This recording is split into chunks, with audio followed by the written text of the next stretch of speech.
Hello, friends. Welcome to Embrace the Question. I am Steve, and this has become one of my favorite times of the week. My time that I can sit down, do a recording, and share something that the Lord is working with me on in Scripture. Before we get started, please hit the subscribe button. Believe it or not, that does a couple of things. One, it's very encouraging to me. I will continue to make these videos. Two, it actually tells me what content is working.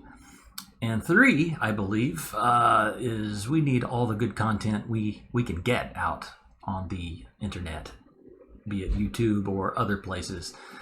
But please subscribe, and I hope you do like it as well. The story of the virtuous woman, Proverbs 31. We've often heard it taught that this is just the model woman. You need to read Proverbs 31 and be like that woman, right? Tonight, we actually need to read this passage so that I can talk about it just a little bit, because I am going to share something with you that I think will be very eye-opening regarding this passage. Proverbs 31. Let's start with verse 10. That's when it actually starts this section. An excellent wife who can find? She is far more precious than jewels.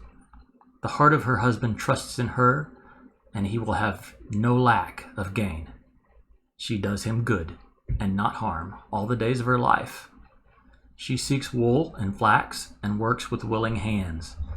She is like the ships of the merchant. She brings her food from afar. She rises while it is yet night and provides food for her household and portions for her maidens. She considers a field and buys it. With the fruit of her hands, she plants a vineyard. She dresses herself with strength and makes her arms strong. She perceives that her merchandise is profitable. Her lamp does not go out at night. She puts her hands to the distaff, and her hands hold the spindle. She opens her hand to the poor and reaches out her hands to the needy. She is not afraid of snow for her household, for all her household are clothed in scarlet. She makes bed coverings for herself. Her clothing is fine linen and purple. Her husband is known in the gates, when he sits among the elders of the land. She makes linen garments and sells them. She delivers sashes to the merchant. Strength and dignity are her clothing, and she laughs at the time to come. She opens her mouth with wisdom, and the teaching of kindness is on her tongue. She looks well to the ways of her household and does not eat the bread of idleness. Her children rise up and call her blessed. Her husband also, and he praises her. Many women have done excellently, but you surpass them all. Charm is deceitful and beauty is vain, but a woman who fears the Lord is to be praised.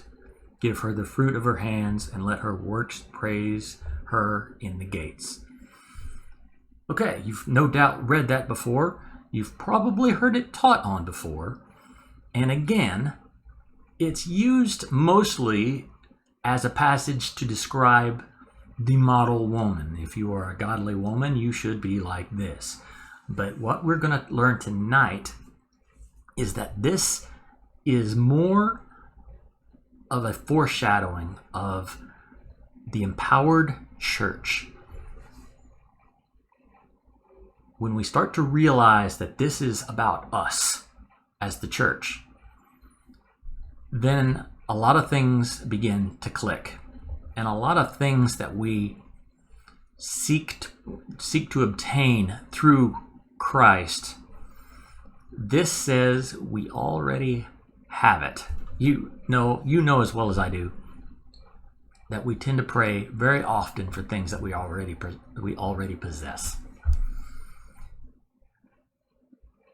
This passage here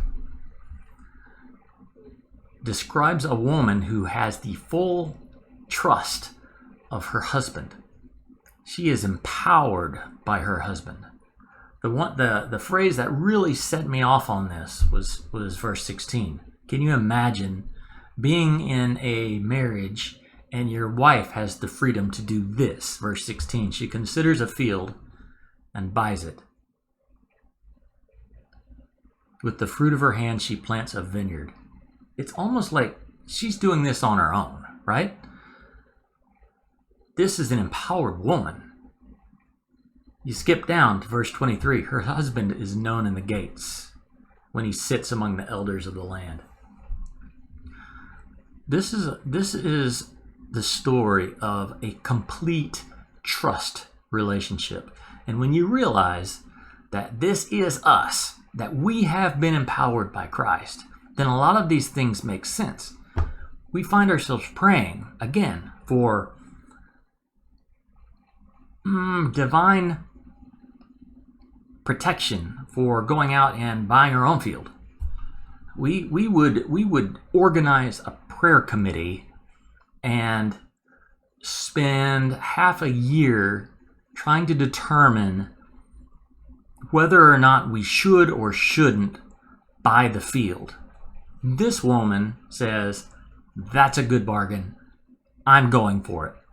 She buys the field and she plants a vineyard on it. How cool is that? Now, I'm not recommending you do that without the permission of your spouse, right?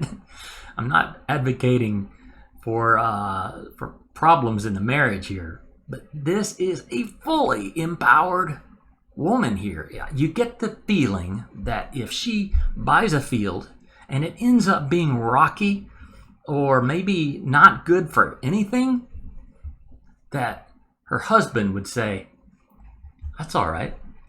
You gave it a shot. Let's see if we can find another one for you. Fully empowered. That's the church. That's what we are. We don't need to beat ourselves up trying to determine whether or not we have Christ's blessing. We have it.